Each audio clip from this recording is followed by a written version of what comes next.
up with roast beef, fill you all the time. Coppin' ass Greg, the ladies call me Fluffy Puff. Fucking suckin' titty cause they know that I like it rough. I love that shit when they lick my balls. Get they pussy real wet like Niagara Falls. COPPINS.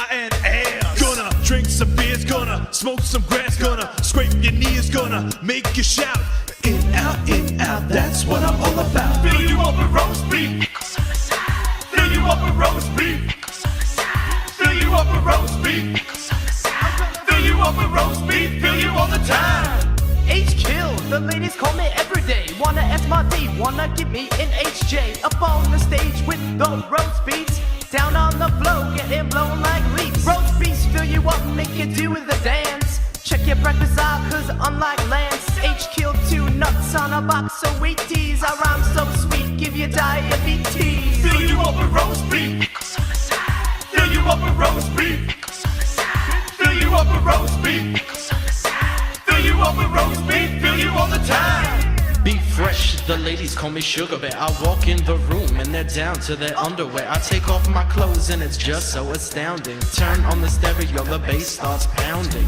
Candles and oils, followed by massages. Then arts and crafts, mosaics and collages. Just wearing socks and the diamonds on my necklace. Ladies looking at me like, damn, I want sex. Fill you up with roast beef, pickles on the side. Fill you up with roast beef, pickles on the side. Fill you up with roast beef, pickles on the side. Fill you up with roast beef, fill you all the time. Miss Laronda, the boys call me sexy mama. Got all my niggas with me like I'm Barack Obama. I'm down in the club with a pina colada. Gonna grab me some balls like I'm Jorge Posada.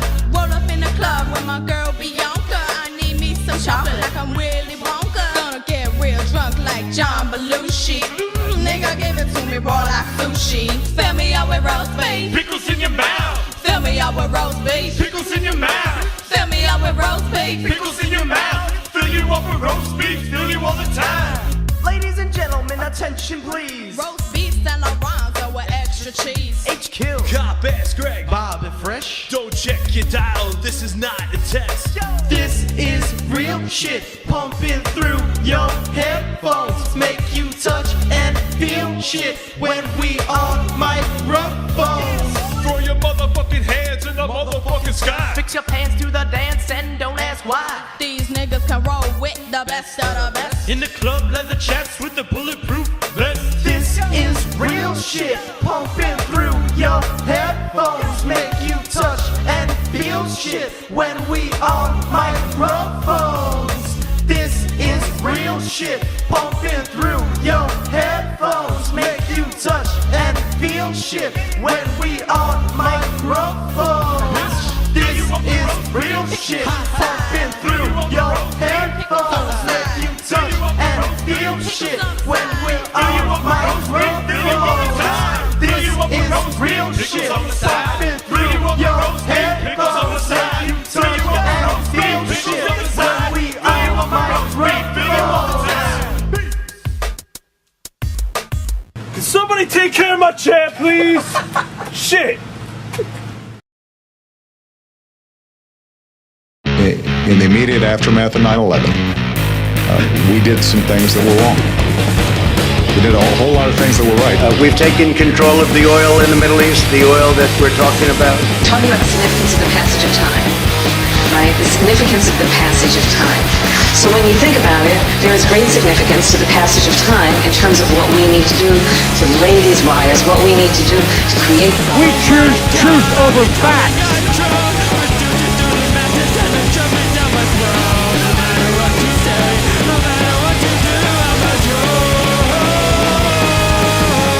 America is a nation that can be defined in a single word. The foothills of the Himalayas. Television. See what people are saying. We are fighting Satan himself. Journalists, ask them the question! Ask them! Ask them! Ask them! Agreed that everybody wants to stay inside this. Anyway, my time's up. I'm sorry. America's dead. Yeah! But I'm going to come on here in a minute. Here we go. I'm going to play this. Go ahead and pick. And Okay, so Oh here's my the deal. gosh. You can pick these characters, and if you get really good, I found this out, and it might be the coolest thing that I've had happen to me. There's a character of me in there. That's Are you something serious? Yeah, I'm terrible. I don't know the controllers on Xbox, but I just wanted to try it once. Oh, no. There we go. Yeah, seems sweet. Dude, Okay, hold you're good. Not bad. I'm not bad. I had the money in my pocket. Here we go. I got it. I got to get my money. It's a new deal. The music is good. Why is it so laggy? Oh, here we go. Yeah, see, it's not bad. It's kind of retro, right? Yeah, I like it a lot. All right, hold on. Okay, you're I was making a gonna lot do of this. money on this shift though. So you got 463. It's like I'm like in New York City. I'm like driving the wrong way. They think I'm a tourist. You're charging tourist prices up I'm here trying for tourist these prices. fairs. Go. This is great. So this was the Okay. game back in '99. I know. Am I getting really hard on the comments? No, people are like Okay. super excited. All right. 'cause Yo, why is this shit so This is laggy? great. Oh my So god. this was the Okay. game There we back go. in '99. I know. Am I getting really hard on the comments? No, people are like Okay. super excited. All right. 'Cause if you haven't, This is great. That is okay, great. this was the Okay. game back in '99. Anyway, welcome to Politically Homeless. Greg, I have to ask, what the hell was that intro? Which one? The roast beef thing. And I swear, if we get copyrighted for that, No. That's my friend's thing. That's okay. Yeah, that was interesting. thanks. I mean, what do you think ultimately? It was a thing that that definitely played. So that's something.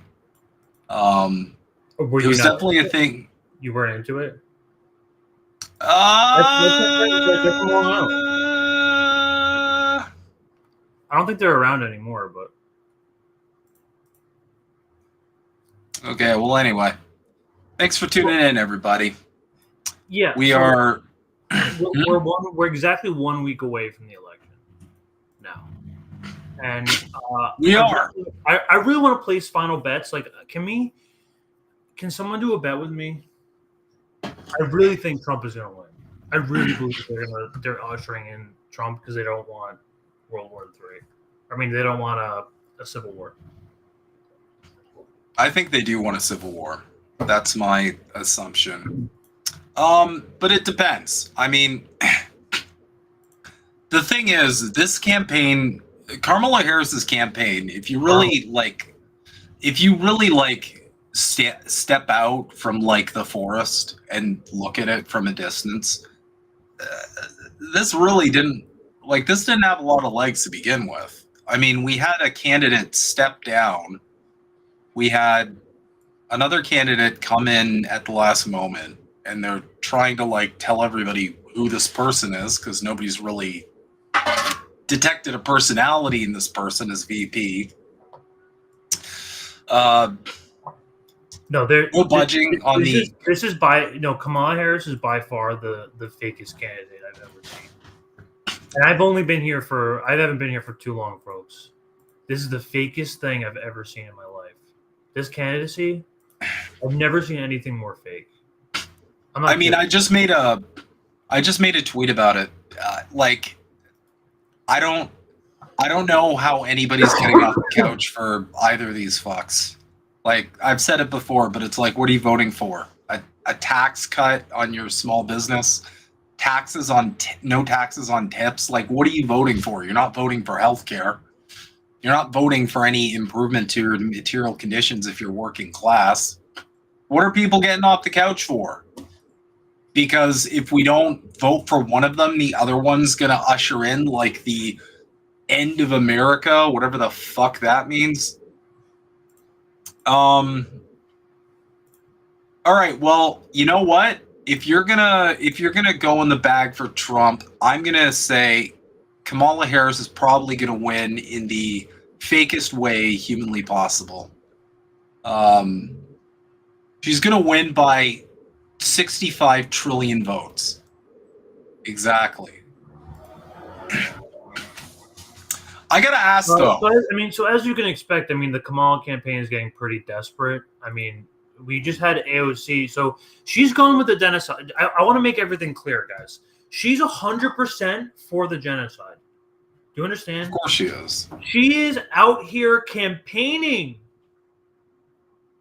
She's putting in the work to get Kamala Harris elected. The people who killed 200,000 Palestinians. Well, the reality is, regardless. Hard. She's got fresh makeup on. She's a gamer now. She's a gamer girl. She's always been a gamer girl. Playing with us on. They're playing Madden.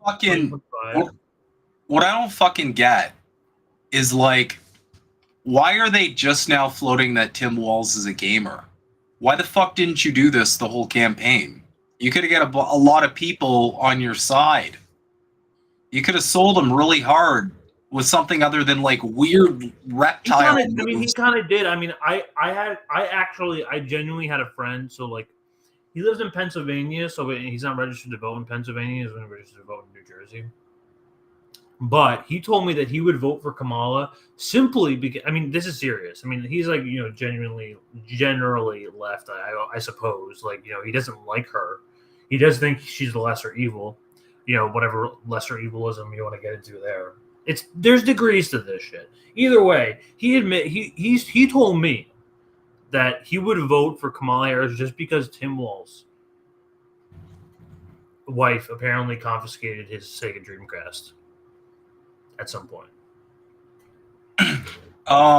Okay. I know nothing on that.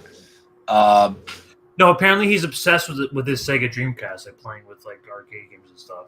They were playing Crazy Taxi. What game? He plays Crazy Taxi. Run the meter. I got to get my money.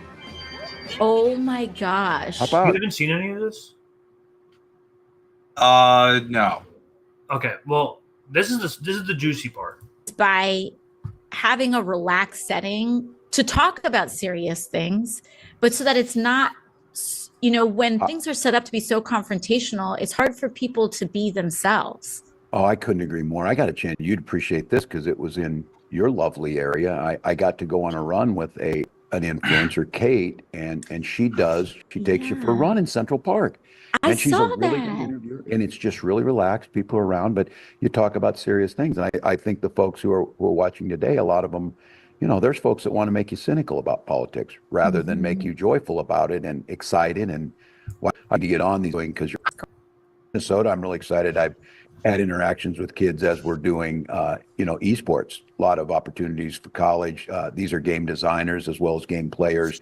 The multi-billion-dollar industry. And as, you do, fellow as AI game comes players. around or whatever, we're trying to strike the proper balance to use AI to help cure cancer and things like that, but also make sure our privacy is protected. AI to cure but I cancer. see gamers on the many. Did you hear that?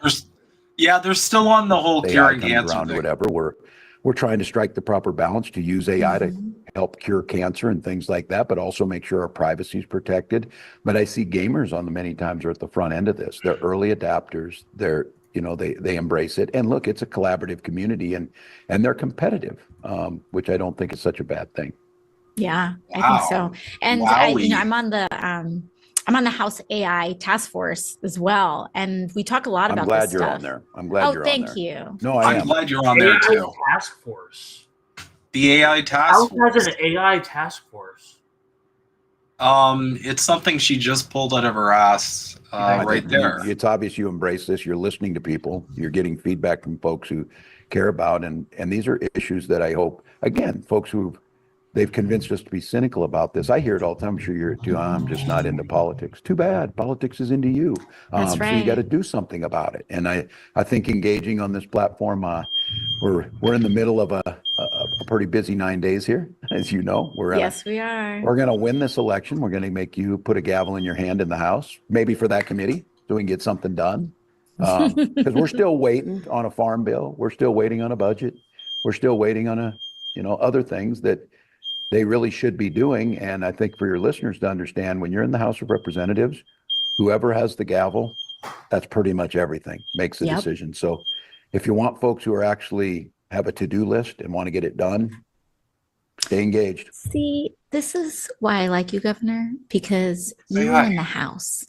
And the House is very underrated. In Very. Capitol Hill, people kind of call. Okay, so get this. My building, they keep trying to install this fire alarm in my bedroom that goes off like on everything. Everything it goes off on. It's the most annoying shit ever, and I can't stand it. Like fire alarms constantly going off in my apartment. Yeah. Way too sensitive, and I'm like, fuck this, and I just take it out. But whatever the fuck. Did he say the gavel part yet? He did. He did. I don't know. I was Because paying there's other attention. things that they really should be doing, and I think for your You're not paying attention. listeners to understand, when you're in the House of Representatives, whoever has the gavel, that's pretty much everything. Makes the Yep. decision. So presents the hand in the House. No, Yes, we are. we're gonna win this election. We're gonna make you put a gavel in your hand in the House, maybe for that committee, so we can get something done. So this is the big jump, right? People are saying we're going to put a gavel in your hand, which normally means Speaker of the House. Yeah. Well, we've been saying Mini Pelosi. We've been saying Mini Pelosi for a while. The AOC is already on plenty of committees, as it is. Okay. So that's a big tell. Now people are saying that this is that's like fake news because he didn't meant Speaker of the House, he meant the committee. No, he said maybe for that committee. We're still waiting on a farm bill. We're still waiting on a budget. We're still waiting on other things that they really should be doing. And I think for your listeners to understand, when you're in the House of Representatives, whoever has the gavel, that's pretty much everything. Makes the decision. So if you want folks who are actually have a to-do list and want to get it done, stay engaged. See, this That's the Speaker of the House. The person who does everything. That's the wallet. That's the wallet of the House. We've been saying that for a while, though, that this is her trajectory. She's eventually going to be Speaker of the House. And, she'll go on her little diatribes of how, radical she was as a kid before she got fully absorbed into the system and yada, yada. We all know where this is going.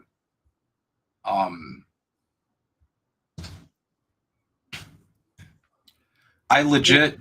This is evidence, though, that these fuckers don't want to win. Because if they wanted to win, they would start this whole Tim Walz as a gamer arc, from the start. When they had all that momentum.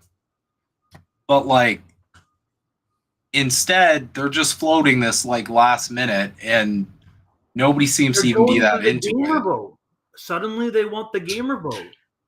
The Kamala Harris campaign bought a fucking Fortnite map. A Fortnite map, guys. Yeah, this close, it just... I don't know. This just, It comes off as almost purposefully desperate. 1, 2, 3, 4. 5, 6, 7, 8. Let them know we on the way. Counting zeros every day. You know that we never play. Ay. 1, 2, 3, 4. 5, 6, 7, 8. Let them know we on the way. Counting zeros every day. You know What is that we happening? never play. Ay. What is happening? Do you know how disturbing that is? Well, it's look, it's the week before elections, and both sides of this mess are behaving in a way I can only describe as severe mental illness. It's cynical. It feels cynical, to be honest with you. Both sides feel cynical. That Madison Square Garden rally that Trump had was fucking insane, and then this shit's fucking insane. I'm gonna keep saying it. It's like they're in a competition to lose, not win. This isn't winner behavior. This is loser behavior. They are not doing pro gamer moves. They're not following the Sinwar manual. They're doing noob sauce, as the kids say. I mean, the Vanguard seems to be faithful in them. Are you eating erasers? Erasers? Yeah, it looked like an eraser for a second. And I don't know with you. You might be eating erasers. What are you eating? Oh, you're eating some kind of balls. What kind of balls are you putting in your mouth? Tater tots. They're tots. Tater tots. They're tots. Well, you don't like some tots? What the fuck, man? Let me pull up some. What's this? Crazy how the online discourse has bifurcated into two camps. They looked up the word bifurcated. Bifurcated. They're so proud of themselves. They love it. Bifurcated. Dude, these little dipshits are not like intelligent enough to pull off any sort of multisyllabic wording. Just stick to your known vernacular, okay? You guys talk in the lowest level possible. A bunch of ball boys who wait for Daddy Destiny or Daddy Hassan to tell them what to believe. Unfathomable to them. You draw your own conclusions. You guys are looking in a mirror. You're describing yourselves. You are completely describing yourselves. Like, that's hilarious. They're just so out of touch. Jesus fucking Christ.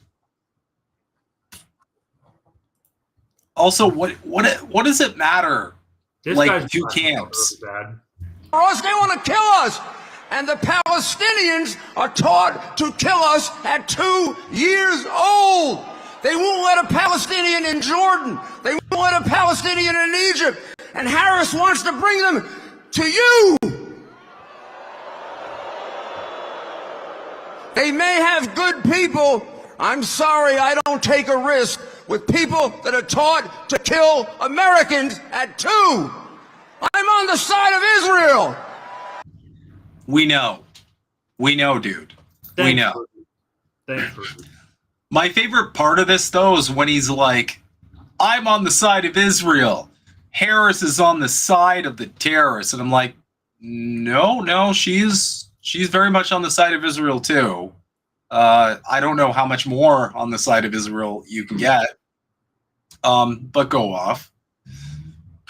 Also, I love how, like, people are cheering for this guy saying something that's literally fucking impossible. How do you teach a 2-year-old how to kill people? How does that happen? Like, it's so off the cuff, like, ridiculous that I don't know what to do with this shit. So this I don't take a risk. Wait, say that again? Go ahead. Just like, I don't take a risk with people that are taught to kill Americans at 2. Well, I don't take a risk with people who believe that as a fucking adult. Because, like, 2 years old, oh god, this is Well, just they got the whole gang for this. I'm glad I didn't go. USA, USA, USA, USA, USA. Why? There's something wrong. Ah! Wow! Oh my god! What is going on? So that's can the you other. believe this? This is the totally based in anti-war pill side. Now Trump is appearing on these huge podcasts. Joe Rogan, obviously, which is bigger than the Breakfast Club. There's some because Kamala can get on the Breakfast Club. It's like, that's like the more Libby side. Well, she did that call her daddy thing. She also does a Breakfast Club. Andrew Schultz really lays out the reality. Voting for Kamala Harris. Watch. Who's voting Democrat? Probably about 80 million people. Man, Probably about 80 million people. Man, get the fuck out. Ain't nobody voting for Kamala Harris. Watch. It's been so funny to see everybody jump on the Kamala train immediately. Like, it was unanimously accepted that she was kind of boring, weird, and goofy for fucking, the last 4 years? She got lobotomized by Tulsi Gabbard in the debate. Everybody said the exact thing. One bad bar. Like, there's a million different things. And then the second she becomes the nominee, everything was forgotten, immediate amnesia. You always talk about how, Republicans get in line. Democrats get in line, bro. But that, just, yes. So who should I follow? Yes, listen, yes. That is, whatever you say, Daddy. But that's whatever who's voting Democrat? That wasn't what I was looking for. Yeah, this is the part that I find insane. Both of these camps are describing the other one, and like the criticisms apply to both of them. Like whatever Donald Trump says, his base just goes with. They don't even question place it. to go in the business. Place and to same go thing in with the the weird business liberals. than Joe Rogan right now. The Breakfast Club is pretty big. Fam. No. Fam, stop it. Stop it. You think Joe Rogan's bigger than Breakfast Club? 10 times your size. Why do you think that? Just look at the numbers. I did 10 million views in 2 days. On what? On the interview. Between the clips and the interview. Soulja Boy did 15 in a day. That's Soulja Boy.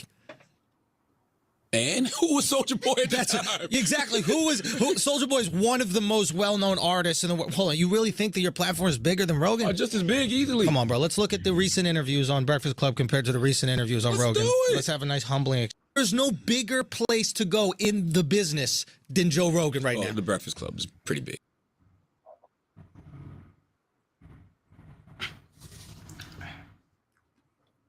So Kamala, I'm sorry. Because now JD Vance is lined up to do an interview with Joe Rogan. So they're gonna.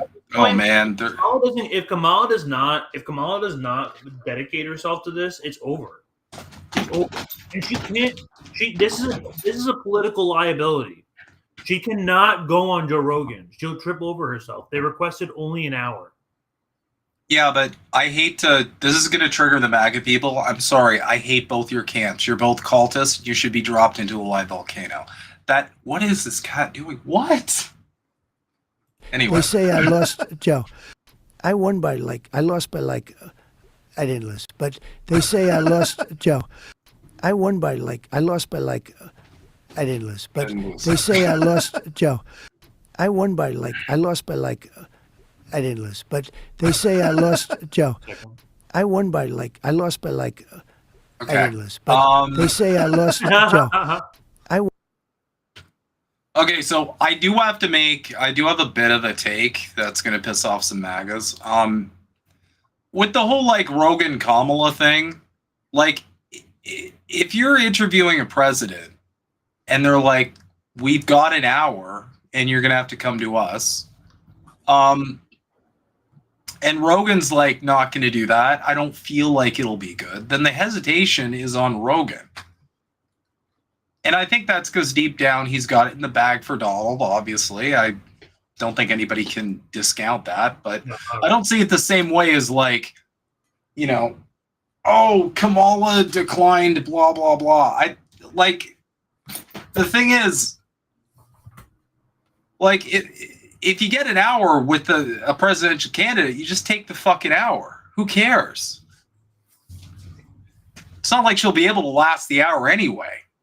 She'll be like the Xanax will kick in after 20 minutes and then the loopy shit's going to come out.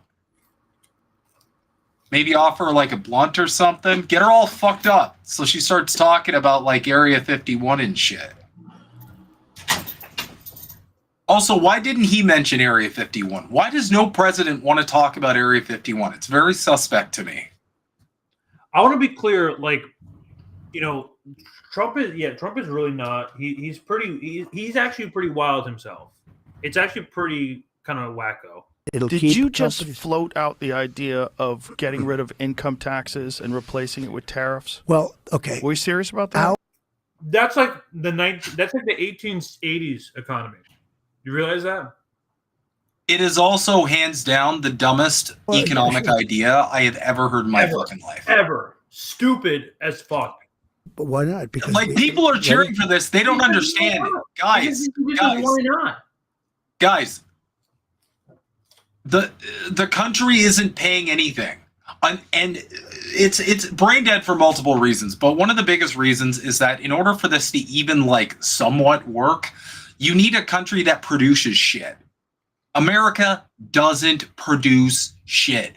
So the tariff becomes the tax on the business, which the business, obviously, because we're capitalism, The business immediately passes that. They don't eat the cost. They pass that cost immediately down to the consumer. If he were to implement this, everything would get way more expensive and nobody would have any alternatives. Businesses would just be pissed off. It was the richest in the relatively in the 1880s and 1890s.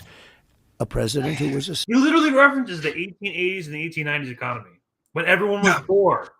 Because America was also different. They produced things the back tariff then. king. He spoke beautifully of tariffs. His language was really beautiful. We will not allow the enemy to come in and take our jobs and take our factories and take our workers and take our families unless they pay a big price. And the big price is tariffs. And he'd speak like that, and he was right. And then around in the early 1900s, they switched over stupidly to, frankly, an income tax.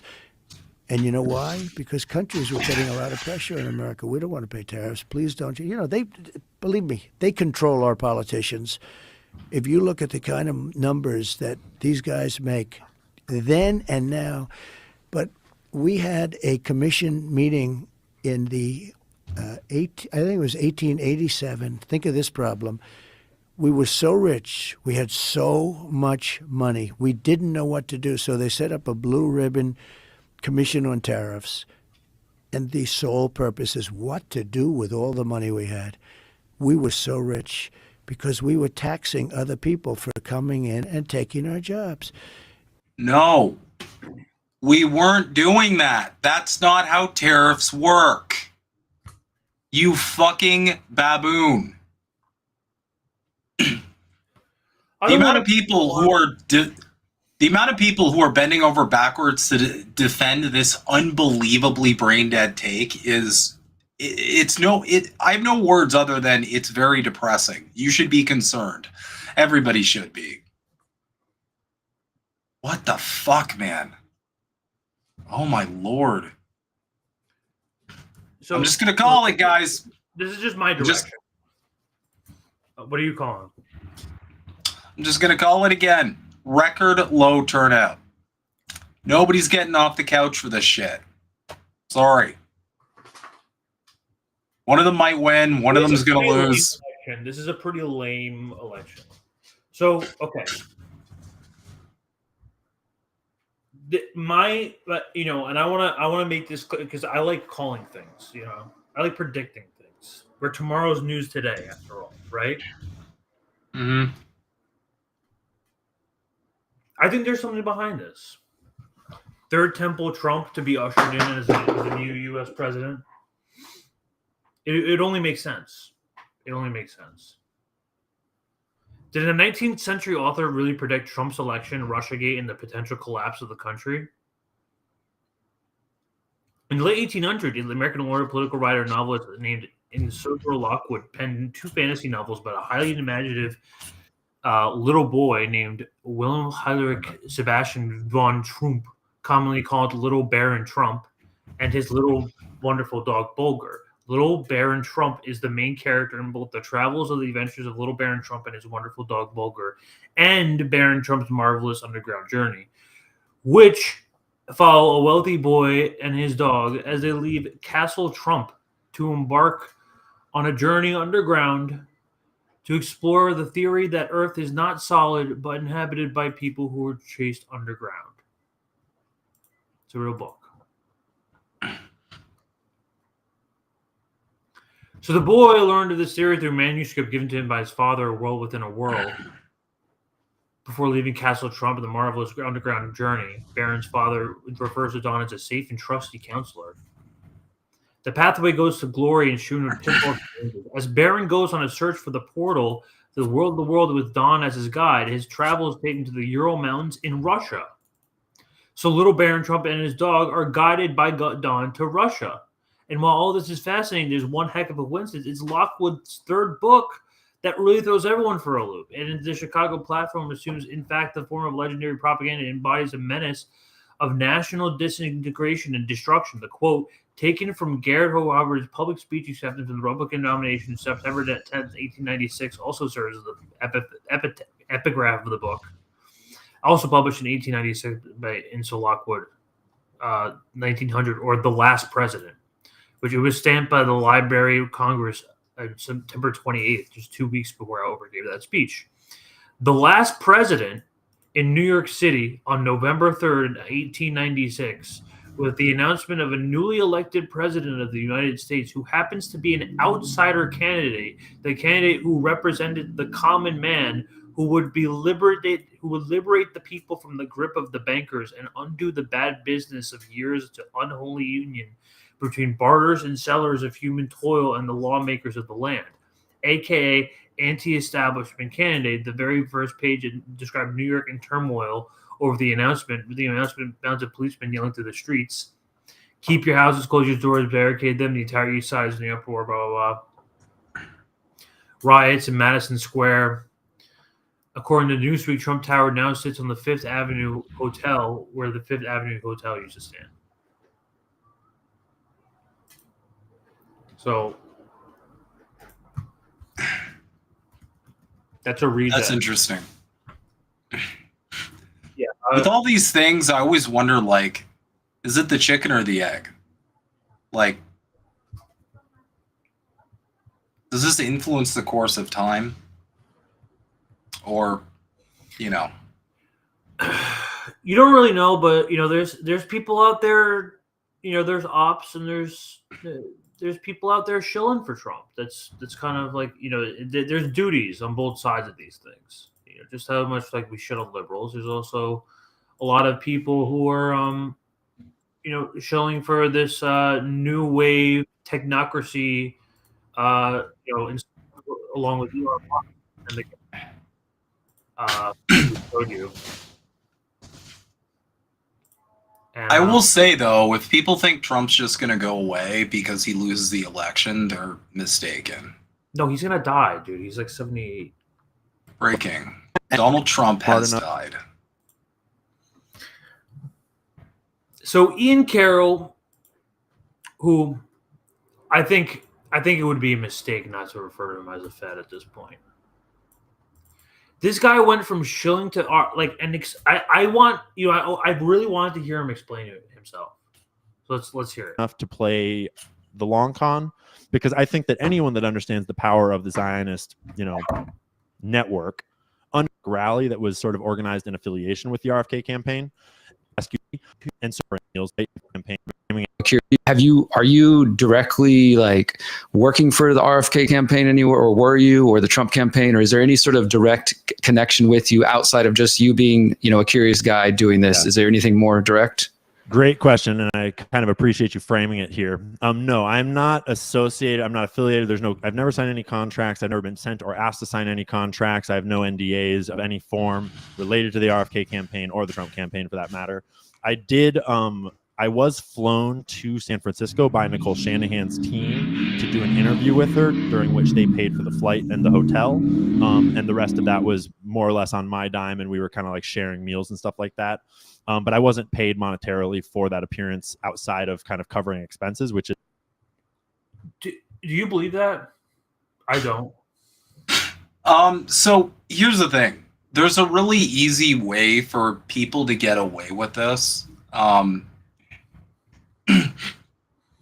What he said could be completely accurate if money changed hands, just not from those orgs, or it was donated to a charity, or any number of things. There's people understand there's paper trails. That's why people are in the business of obfuscating funds. But here's the thing. He could also, here's the reality of where we're at right now with society. This guy could be a grifter who's just he's just getting that bag, and he realizes that, Trump's a good grift. Because Trump is a good grift. All you have to do is say good things about Trump, and you can make insane amounts of money. You get tons of views, tons of likes, tons of donos. You can make. There's a business off just saying positive things about Donald Trump at this point. So that could be his angle. He could also be contracted with, So, for example, like some kind of PAC, right? That's why PACs have the use that they do. RFK He could be employed by he could be employed by some kind of super PAC, and he could technically say, well, no, the campaign hasn't paid me anything, and Donald Trump hasn't paid me anything, and RFK hasn't paid me anything. Actually, that's smart. That makes sense. That makes a lot of sense, actually. Well, that's how they get away with all this like fake organic influence. They can just say like, "Oh no, these people didn't pay me," and then they just get some bank from some other like loosely affiliated org that the paper trail's a little blurry. Or he could just be like a weird MAGA cult person, because those people exist. I don't know why they exist, but they even exist up here in Canada.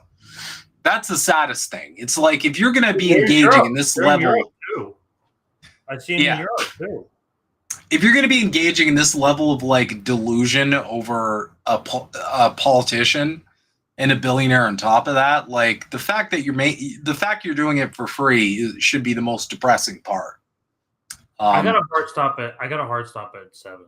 So all good. What you mentioned there, as far as the RFK aspect and that sort of bringing you towards the Trump campaign, you said that from your view, you think that maybe people like myself who are critical of what might come next with the Trump campaign, with the Trump presidency, we might maybe not be seeing the.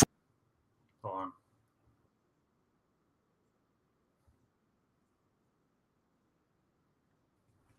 You pooped on it. Oops. Do you have the 3D chess part? In terms of what you mentioned with RFK and some of the potential positives, like, of course, I'll acknowledge, like, if somebody was to get in there and actually try to fix up the American, food supply and get rid of all the big farm influence, like, that's something that I would celebrate, whether or not I would vote for them or not. I mean, folks who followed my work for the last year, I've been one of the few journalists reporting on the fluoride lawsuit, the fluoride trial. Every now and then I see that RFK will tweet about that. If he made a move on that, that would be something that would stop the poisoning of hundreds of millions of Americans. Like, that would be a great thing, obviously. It's not that I don't see the potential for whatever positives could come. It's simply that these people, RFK and Trump, are all being funded by billionaires. And one of the big, I just finished an article actually for the Last American Vagabond that should be out while we're recording this, called Election 2024, Zionist Technocrats versus Zionist Technocrats. And I go through and list all the billionaires who are funding Harris and all the billionaires who are funding Trump, and how the fact that all of them. Oh my God. You don't know? Wait. The politicians are funded by Wow. I had no idea. I mean, it's a much bigger piece of the puzzle than you might imagine. And I don't think that we can ignore that. Like, specifically the Silicon Valley, like Palantir, like Zionist technocrats that want to introduce digital IDs, CBDCs, stuff like that. Does nobody understand how a dictatorship of capital works? It's always the same thing. The people at the very top. That billionaire money. Now, some people, and I think maybe you made this argument, might say, well, Trump being funded by people or given money doesn't necessarily mean that he's beholden to them. And that could be true at people's time. What I think we should pay attention to, like on the FDA and things like that, that could be true. But if he actually, just to kind of bring it back to just day-to-day politics, if he actually was to attempt to nominate him, he still would need to be approved through the Senate, through the House, by the Congress, which there's already an effort to label him an anti-vaxxer and try to prevent him. So there's no guarantee that he would even get in that position. Now, Trump could still appoint him as an advisor or something like that. But also, we need to look at the fact that Trump had that opportunity. Allegedly, from what we've heard, Bill Gates is the one who told Trump not to do the vaccine commission with RFK in the first campaign, first presidential administration. We could again argue, well, he learned his lesson, et cetera, et cetera. Trump went from talking about autism, I think it was back in 2014, people have seen the famous tweet, to now still promoting the vaccines. And when it comes to RFK, that to me I was never going to vote for the guy, but I was at least thankful there was somebody, okay, he's being independent. That's cool to see somebody doing. In my view, he should have ran all the way to the end, regardless of on principles and values. Give in to the two-party system that you spent the last year telling people that you were trying to fight. Like, that to me has been the biggest thing for me. And then not only that, but literally giving into the two-party system with the person that brought us Operation Warp Speed, which appointed big pharma execs, as you know, and it was a military operation and brought us the COVID shots and all those things. And even Nicole Shanahan said right before they did endorse Trump that they weren't going to do that unless Trump said something or, rescinded his statements on supporting the shots and Operation Warp Speed. That never happened, but they still went forward with supporting him. And literally in the last week, Trump's doing some campaign thing at McDonald's. Yeah, I remember that. Now they're all full throated for Trump. Like, I don't know, that doesn't scream Maha to me like this. And The memes even about I that saw, were funny. yeah, and I saw RFK like having like he made a tweet after that saying like, well, you know, we can fix McDonald this way by getting rid of the seed oils. Sort of, it felt like he was having to kind of play a little bit because exactly, give cover to what Trump was doing. And so I just look at those things, and ultimately, to me, it doesn't matter anymore. RFK is not running right; he's embraced Trump. But I hear what you're saying, like with the hope and the optimism and that. To me, that was all shattered. And I think a lot of RFK supporters, not just me, I mean, I was never going to support the guy, but people who were going to support him, who gave money to him, more importantly, and who campaigned for him, and then saw him go towards Trump, somebody who he had been rightfully calling out, I think we're very disappointed. And then we could also point to the fact that both RFK and Trump are funded by billionaire Timothy Mellon, who comes from the Mellon family, Andrew Mellon, you know, back in the robber baron days, the Carnegies, the Rockefellers. I mean, these are sort of some of the old, they're less known than a lot of families that people pay attention to, but they have been part of that same ruling class behind the scenes. And Mellon was giving money to RFK and then also giving money to Trump at the same time. Some people think, as I'm sure you know, that this was a ploy the whole time to just kind of build up the movement and then send it over to Trump. I think that's a reasonable question to ask. That's actually what happened. That's exactly what happened. I don't know the answers, That's obviously. literally all this but, was. It was a yeah, and so, I mean, unless you want to say anything else on RFK, maybe we'll move forward. Quick. Yeah, go ahead. You've briefly touched on. Okay, so he just demolished him. He completely dismantled his entire argument in a matter of like 2 minutes. That's because it's not a hard argument to dismantle. At this point, if you still think this motherfucker's anti-establishment, I don't know how to help you. Your emotional thinking has completely, like, overtaken the logical part of your brain. You're just thinking 200% emotionally, just Democrats bad, beep boop, orange man gonna fix it, beep boop. Like, you're the people who don't have questions, who aren't at least asking questions at this point, they're in as much of a cult as the liberals are. I'm sorry. I don't know how to help you. If you're still sitting here like, oh, Daddy Trump's gonna fix it all. Yeah. Did you fall for the Nigerian prince thing too? Like, my God. Yeah. Again, I don't know how to help these people without therapy. This is going to be Ian's defense. Ian Carroll straight up admitting that the crux of his entire argument for shilling for Trump is 4D chess. It's literally 4D chess. On sort of, I think, what is the crux tipping point of our disagreement about methodology here for us as voters, which is, I believe, I'm going to recharacterize what you said, and I want you to tell me whether or not you agree with my characterization, is that I'm trying to say that politics is messy and this is complicated. And in power games, you often have to make compromise. You have to sacrifice this piece to get your queen in position for that kill shot. You have to do things that, like, inevitably, my belief is that if we want to make real change, we have to play the game to a certain degree on the playing field that's in front of us. Otherwise, we stand to just be pushed around like pawns the rest of our lives. This motherfucker's literally using chess terminology to describe his argument. And he doesn't even realize Because that's what it is. He didn't say that it's 4D chess, but he's using the chess terminology. Yeah, because that's 4D chess. Occam's razor, guys. Occam's razor. Because that is the only way at this point you can, like, it's a coping mechanism. Everything you are seeing and observing and reality does not coincide with your image of this person. So you have one of two things. One, you face the cognitive dissonance head on and go, all right, this guy played me the first fucking time. I'm not going to fall for it the second time. Fuck this guy. I'm going to go organize or something. And the second one is you double down on the delusion and you go, oh, well, he must be playing some masterful gambit that we plebs are just too simple-minded to understand. That's your options at this point as a Trump supporter. You either abandon it or you double down and go, yeah, he's operating on a level that we just can't, we just don't understand. I've said this for a hot minute. This is the MAGA crew's version of push Biden left. This is like the Trump version of push him left. Oh, we just got to vote for him, and then once he's in office, he's going to do all these things that reality is not saying he's going to do. A lot of these people they're still projecting all of their desires onto him. That's the problem.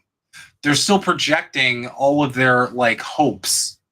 They're like, oh, he'll do all these things that I want him to do. Regardless of the fact that the first time around, he didn't even do that. It was actually kind of boring, really, if you turned off CNN. And yeah. I don't know. This guy's been sus for a hot minute, and this pretty much confirms the susness, at least for me. This confirms like my suspicions that it's like, all right, this guy's kind of just. Yeah. This guy's kind of just like an op. He's got a. Yeah. Go ahead.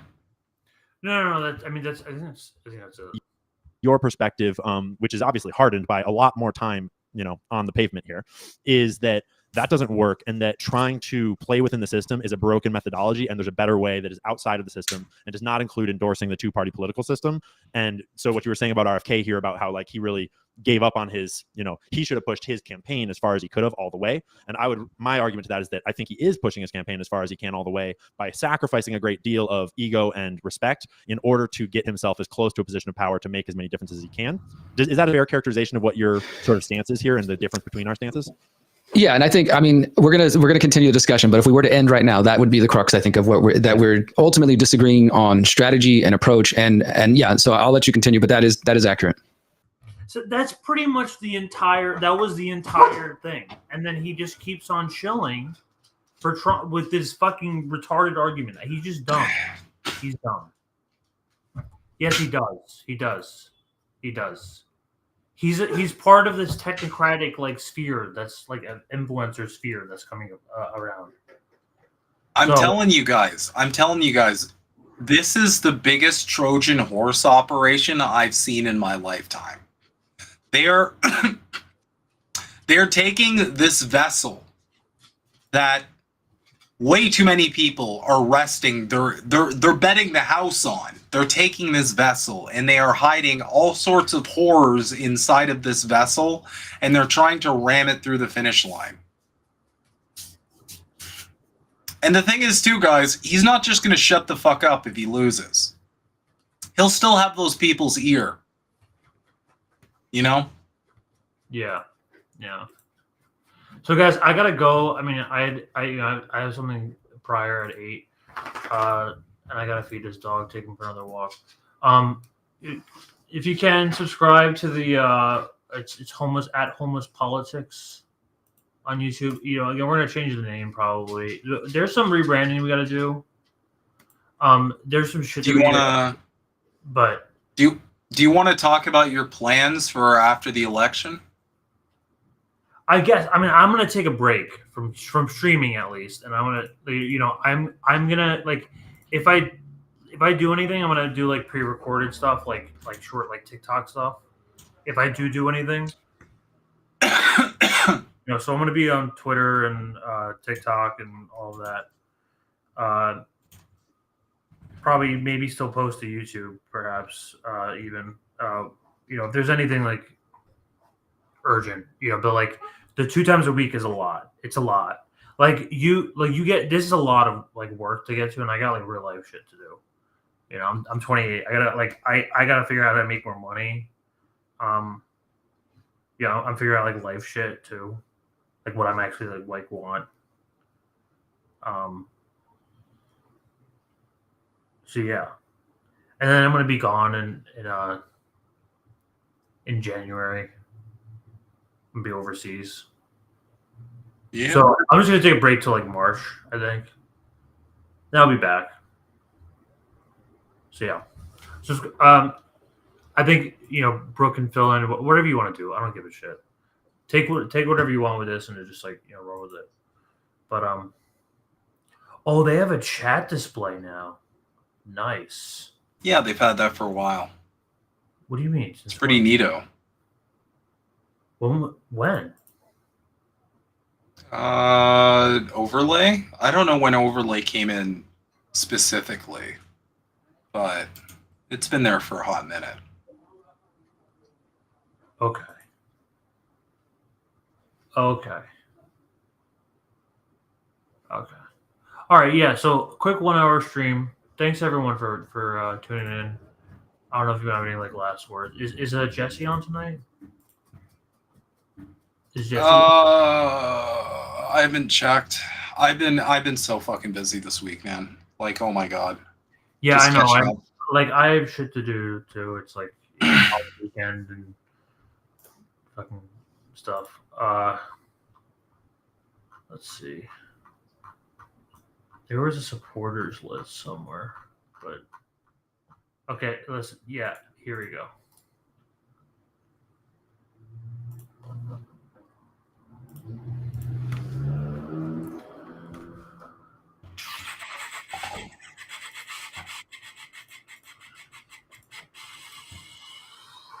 Thanks everyone.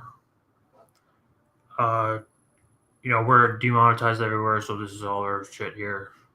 You check us out. Thanks for all the supporters. Hope you have a good night.